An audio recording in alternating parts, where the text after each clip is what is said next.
mbadde dereva Meja General. Kibinja Afende afudde. Afande agenze. Bibaawo. Kituufu. Naye Meja General Mukama amututte. Bulijjo agamba njagala nsisinkane Katonda oyo mubuuze nembuuza Afende nenseka nambuuza toseka. I'm telling you. Mu biseera bino ekyabadde byogera mu biseera bino. Okay, emabega kwanzijukira naliko naye weeks nga 2. Yeah, bamu mwasembo kujja. Emityana eri. Fact ekiseera ekyo yagamba teyali bulungi nnyo okutwaliza, yagamba amagulu gaali gamuluma. Amagulu. Okay, ng'akinga amagulu. Naye nga naye oba gamuluma tafaayo. Alina okukola. Naye Afende yafudde agenze. Kitalo bambi kyajjena. Oyo omusajja wanzijukira twali naye Jeno nga oyo omusajja nange mbadde mutya. Tomutira ki? Omanyi oba n'omuntu naye ng'omutunuulira n'obuuza ono baamukola mu ki? Ngera mubuuza naye Afende baakukola mu ki? N'agaayo ensonga lwaki nze Kasirye Gwanga. Kituufu. Ya y'ensonga lwaki nze Kasirye Gwanga. So bw'atyo ensi agifuddeko era n'agamba nja kutambula ngende. Ye kyabadde alina nga tatya kufa. Kituufu. Naye kyekibadde kimuluma ennyo kubanga nzijukira bwe twajja yagamba amagulu gokka naye ng'olaba embeera teyagiriimu. Kiddala ekibadde kimutawaanya?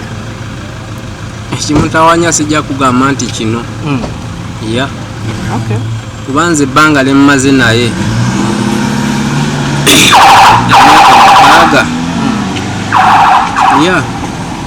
mu myaka 6. Guno gwe mulundi gwange gubadde gusoose omuleeta mu ddwaliro. Kuba ku bino newulira kino nga tafaayo. Ekiseera kiri kye bagamba nti yali agenze mbuya mu ddwaliro? Ebyo byonna omanyi nammwe muva ku mulamwa.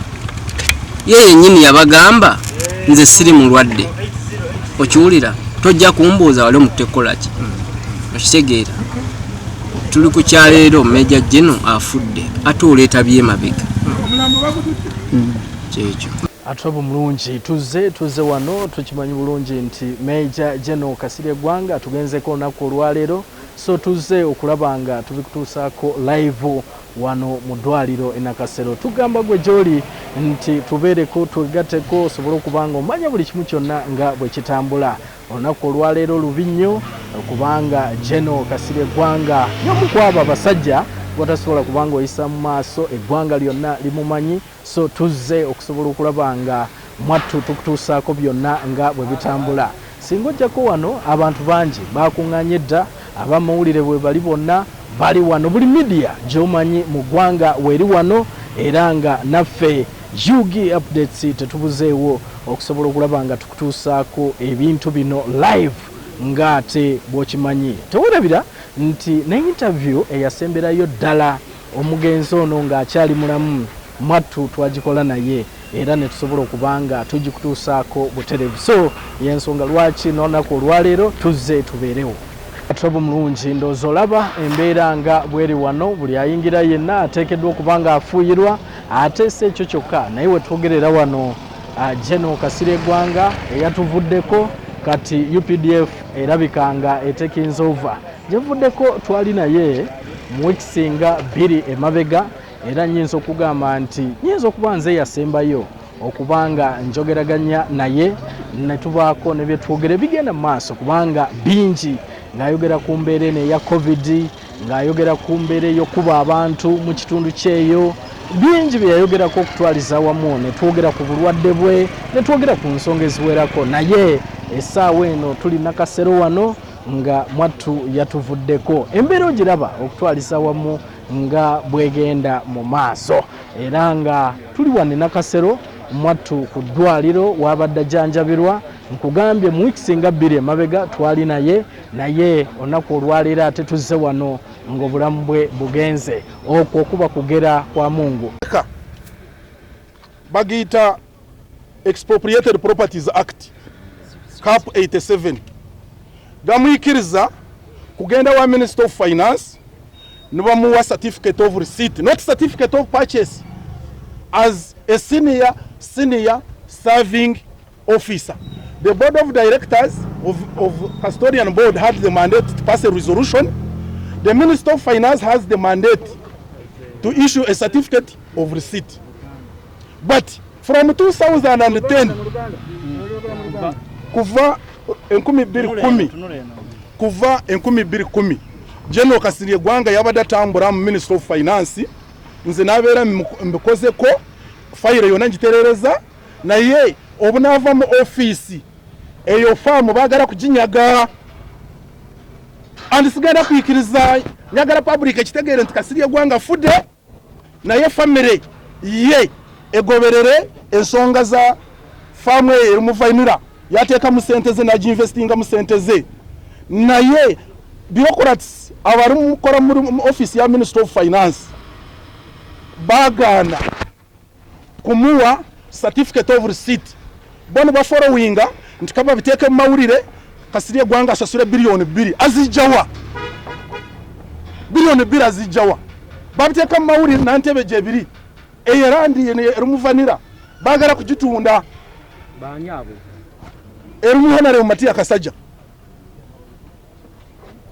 Ekyo sagala kukirimba nkina obuzulizi reporter one najiwandikira president. Omwagala kulaba report najiwandika 25 gwokubire 2010 nimpaona General Sare copy and reported bukakafu nti reported president yakola ki because erona stamp oyagala futegere erona ki obanga president yakiriza ataleta ko kankunyonyore mu mateeka bagiyita Expropriated Properties Act Laws of Uganda zikirizibwa ombintu bya custodian board mu mataka ga custodian board singa owabeera okolera government emyaka nyingi. Minister of Finance aina soro duty parliament yamu obuyinza. Are you issuing a certificate of receipt but not certificate of singa bakusanga nti development obuyinza bwina nka minister. Ekyokubiri board of directors etura kakiiko ka Department Asian Property Custodian Board nabo bayinza kutura ne bapasinga ki resolution. Ekyokusatu wale kibeta prerogative president ayinza kuragira nagamba ntumanyi onombuwa ki takeri for investment. Yes, chango nyago oyabera acting PPS mu office ya president yawandikira Minister of Finance kintu nyago ebaruwa njina namuwandikira ne bagamba enyumba eyo bakore ki singa PPS wa president awandikira Minister of Finance. He held the collective responsibility nti president yakora ki kati waise emyaka 10 Kasirye Gwanga atambura agenda Minister of Finance ayagala certificate of receipt kuva ki directive za president. Kasirye Gwanga tadala kutoa no mugwali nawe no checkinga kusumbu yange yankubira kaba muno bwafa sisirikira ensonga eyo kyo gwakinaze wano tuwaro gamba nti lwaro yandese tuwaro gamba nti I am forced but this is free will because General Kasirye Gwanga when he was coming to the hospital here nayogera naye nankubira nagamba nkumanyi wagwanira interest za family yange nende mugati please mwanako nakati mwanako yes afude nako bona tugenda kukora nyaga kusaba family ya General Kasirye Gwanga egende wa president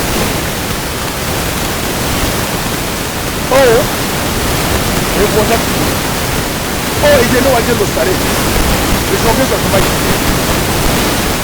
bakorowira famu eya mukono 200 acres at Banda Chagwe reported one yagamba takure bakeza kutuka rwalero myaka 10 kiba kitegeeza nti General yafuna sente billion 2 ezibakora ki ezibagara singa yazifuna babera bamwishuinga certificate of receipt certificate of purchase naye president yaragira ngwita kerio bamuweki certificate of receipt because he is an local investor who must promote local investor. I think I have done my part. I'm called retired Bernard Tumwesijire, captain and advocate of the High Court. I can be reached.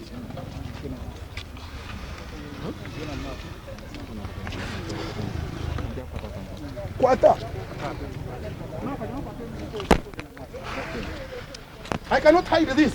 I cannot allow Honorable Matia Kasaja steal the estate of General Kasirye Gwanga when the law protects him. I cannot. General Kasirye Gwanga avuddeyo era ndowooza owulira ensonga nga bwe ziri.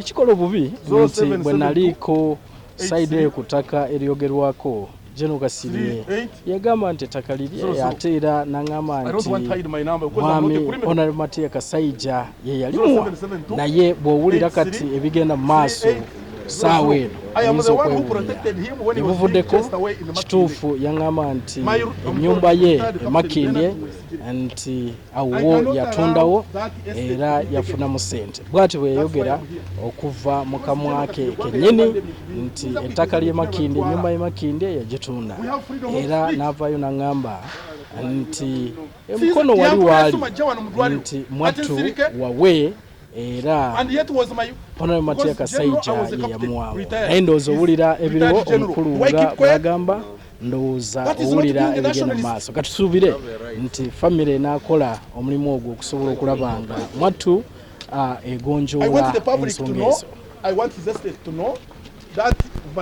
Laba ndowooza embeera ogiraba bannamawulire bwe bali wano bagenda maaso n'okubanga mwattu baintavyowinga buli muntu yenna aba alabise nga ajja wano. Tetukkirizibwa kubanga tuyingira munda awo era nga bw'okiraba era nga tubaddeko wano ne afande Juma Seiko naye n'abaako ne byagamba wano era n'atowa oda emmotoka zibeere nga zikenderako okutwaliza wamu. So embeera bweto bweri buli ajja ateekeddwa okuba nga akeberwa ateekeddwa okuba nga afuuyirwa era nga ffe tuli wano ku kkubo nga bw'olaba ku ddwaliro wano e Nakasero. Embeera ogiraba nga bwetambula okutwaliza wamu. Abamu mwattu oyinza ogamba nti abantu batandise dda okubanga mwattu balaajana ng'era bw'omanyi nti omuntu bw'aba afudde era aba mwattu n'abantu be okutwaliza wamu. Ffenna tulumiddwa, toyinza gamba nti tetulumiddwa naye ffenna tulumiddwa era nga abamu n'embeera yabasuseeko dda. Awo woolaba waliwo bambi agenda maaso n'okubanga kimuyisiza bubi nnyo era nga toyinza kumanya biki byabadde amukolera naye embeera bwetyo bwebeera. General Kasirye Gwanga mwattu atugenzeeko wano e Nakasero wetuli si birungi nnyo naye era bwebityo bwe bibeera okutwaliza wamu. So wetuli wano okutwaliza wamu kyonna gye tudda nze omugenzi wadde omumanyi ngamba kugambe ki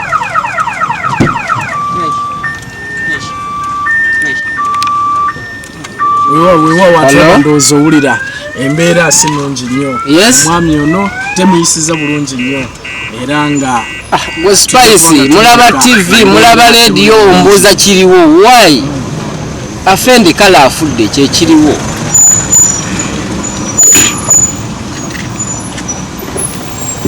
Yeah, I'm sorry, Chitalo. Wewa. Okay. Ninge ya kulaba General Kasirye Gwanga. simanyi oba ddala yeggwe naye ninga eyakulabako.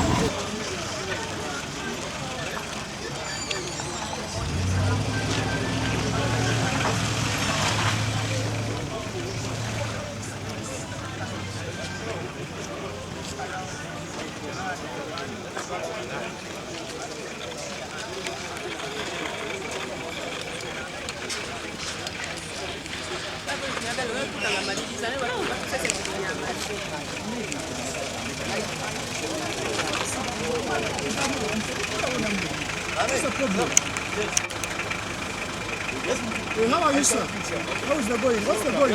Why are you telling me to enter? But you're letting others. I've seen another vehicle.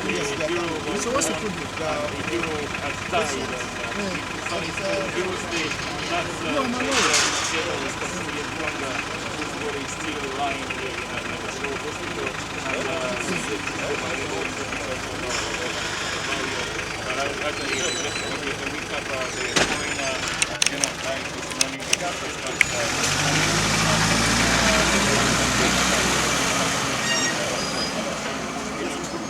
Briefly, with Rina, he said, yeah, at the moment it's restricted access to these hospitals. Not everyone is allowed to enter, and they use first class actually. What's good as you can see, the situation here. Money to get.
Atwaba mulungi kikola kulira ddala gundi buzanya kati kuki ekyuma kyo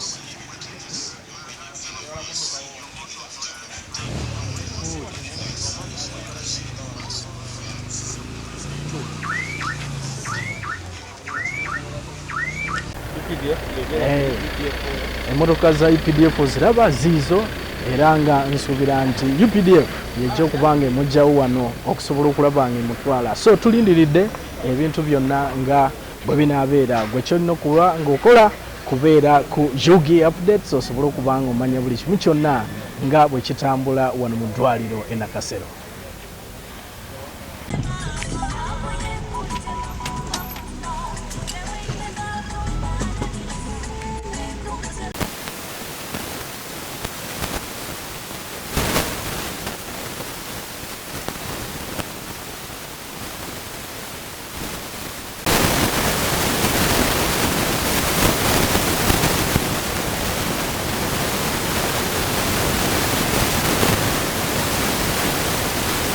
Kuba nzijukira onaku olumu mwattu yajja nampiikinga bupiikinzi ku mulimu awo ku UBC nangamba gwe Kisubi jangu tutambulemu nanvuga nga simanyina jantwala mpaka Mityana naye yantwala okusobola okulaba biki byakoze nsobola okubanga mbiyigirako. So tekibeera kibi ekyo mwattu abantu abanene ngaabo bavaayo ne babanga bakola ebintu bwe bityo naye nga bulijjo bwe tugamba Mukama yawa ate era yajjawo Jano Kasirye Gwanga yatugenzeeko.